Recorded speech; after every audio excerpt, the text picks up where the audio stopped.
Shamantakas Infraswari, Shamantakas Aurum. Premium 2, 3 and 4 BHK luxurious apartments near Pragati Nagar, Kaman, Bajpalli, Hyderabad. Yes ఇప్పుడు విజయవాడకి పెద్ద ఎత్తున కూడా ఫలాలు పండ్లు తర్వాత ఇతర సామాగ్రి అంతా కూడా చేరుకుంటున్న పరిస్థితి, ఎక్కడికక్కడ ప్యాకింగ్ చేస్తున్న పరిస్థితి. దారి పొడుగున పెద్ద ఎత్తున లారీలతో సహా ఇక్కడికి చేరుకుంటున్న పరిస్థితి చూడొచ్చు. ఒకవైపు వాటర్ బాటిళ్ళు కావచ్చు, మరోవైపు పండ్లకు సంబంధించి కావచ్చు, బిస్కెట్స్ కావచ్చు, ఇక్కడ చూసుకుంటే ఫ్రూట్స్ కూడా పెద్ద ఎత్తున ఇక్కడికి తరలిస్తున్న పరిస్థితి. దాదాపుగా మొత్తం కూడా బీఆర్టీఎస్ రోడ్డు కావచ్చు, మొత్తం లారీలతో ఇక్కడికి పబ్లిక్కి అందించడానికి పెద్ద ఎత్తున తరలి వస్తున్నాయి. చాలా ప్రాంతాల నుంచి ఇక్కడ ఎసెన్షియల్స్ తర్వాత అవసరమైన నిత్యావసర వస్తువులు కావచ్చు, వీటన్నిటికీ చాలా ప్రాంతాల నుంచి వస్తున్న పరిస్థితి అయితే మనం చూస్తున్నాం. ఇక్కడ సేమ్ అదే తరహాలో ఇక్కడ లోపల కూడా ప్యాకింగ్ ఒక్కొక్క దానికి సంబంధించిన ఆహారంలో ఇక్కడ చూడొచ్చు. ప్యాకింగ్ చేయడానికి పెద్ద ఎత్తున పబ్లిక్ కూడా ముందుకు వచ్చి ప్యాకింగ్ చేస్తున్న పరిస్థితిని మనం చూస్తున్నాం. మహిళలు ఆపిల్స్ కావచ్చు, లేకపోతే ఇతర సామాగ్రిని కావచ్చు, వీటన్నిటిని కూడా ఇలా ఒక్కొక్క బ్యాగ్లో మరి పూర్తిగా కూడా వాళ్ళకి అవసరమైనవన్నీ కూడా ఇలా ఒక బ్యాగ్లో పెట్టి ఇక్కడ పెడుతున్న పరిస్థితులు అయితే మనం చూస్తున్నాం. సో వీటన్నిటిని కూడా అంటే ఒక ప్యాకెట్లో ఏమేమి ఉంటాయి, 6 ఆపిల్ పండ్లు పెడుతున్నారు, వాటర్ బిస్లరీ పెడుతున్నారు, పాలు పెడుతున్నారు, వీటన్నిటిని ఇక్కడి నుంచి ఉంచే ప్రయత్నం అయితే చేస్తున్నారు. మహిళలు స్వచ్ఛందంగా ఈ ప్యాకింగ్లో కూడా ఇక్కడున్న వాలంటీర్స్ కావచ్చు చూడొచ్చు, పెద్ద ఎత్తున వాలంటీర్లు ఇక్కడ పాల్గొంటున్న పరిస్థితి. అలాగే మిల్క్ చూస్తే కూడా ఈ మిల్క్కి సంబంధించి కూడా పెద్ద ఎత్తున ఇక్కడికి మిల్క్ విశాఖ డైరీ నుంచి మిల్క్ వచ్చిన పరిస్థితి. ఈ విశాఖ డైరీ మిల్క్ని కూడా ఇక్కడ తీసుకుని వచ్చి చూపించే ప్రయత్నం అయితే చేస్తున్నారు. అలాగే బిస్కెట్స్ని తర్వాత విశాఖ డైరీ నుంచి కావచ్చు, లేకపోతే యాపిల్స్ కావచ్చు, ఇట్లా అన్నీ ఇక్కడికి ఒక్కొక్క బ్యాగ్లో ఉంచి వీటన్నిటిని పబ్లిక్కి సర్వీస్ చేయడానికి అయితే ఇది కేవలం విశాఖ డైరీ ఒకటే కాదు, పెద్ద ఎత్తున ఇక్కడ చాలామందిని పబ్లిక్ను ఇన్వాల్వ్ చేస్తున్న పరిస్థితి అయితే ఉంది. అధికారులు పూర్తిగా కూడా ఇక్కడ ఉండి పర్యవేక్షిస్తున్న పరిస్థితి అయితే ఉంది.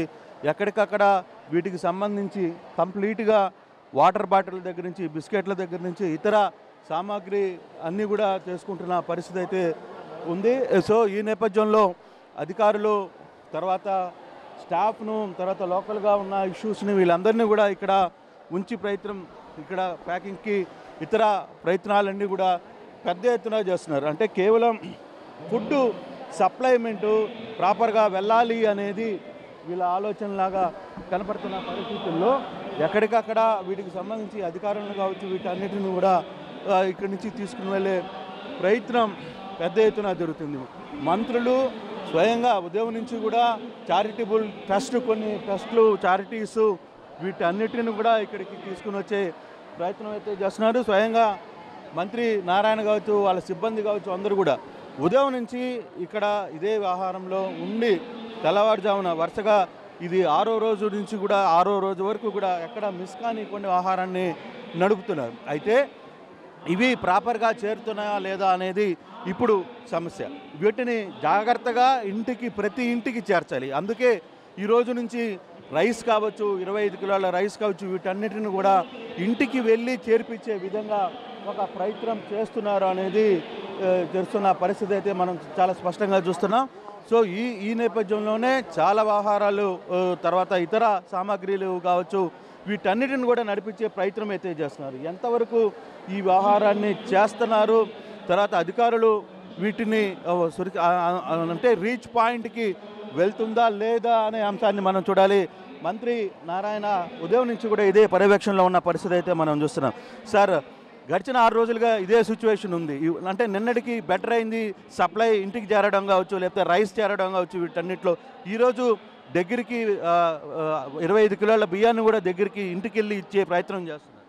అంటే ప్రతిరోజు దాదాపు 10 లక్షల ప్యాకెట్ల ఫుడ్, 8 లక్షలు మిల్క్ ప్యాకెట్స్, ఒక 8 లక్షల బిస్కెట్స్ అవి ఇవ్వటం జరిగింది. వాటర్ ప్యాకెట్స్ నిన్నైతే 30 లక్షల వాటర్ బాటిల్స్ ప్యాకెట్స్ ఇచ్చాం. అయితే ముఖ్యమంత్రి గారు తిరిగేటప్పుడు వాళ్ళు ఎక్కువ మంది సార్ మాకు దానికంటే బిస్కెట్లు అట్లాంటి ఫుడ్ ఇవ్వండి అని రిక్వెస్ట్ చేశారు. దాని మీద రాత్రి ముఖ్యమంత్రి గారు ఆదేశించారు.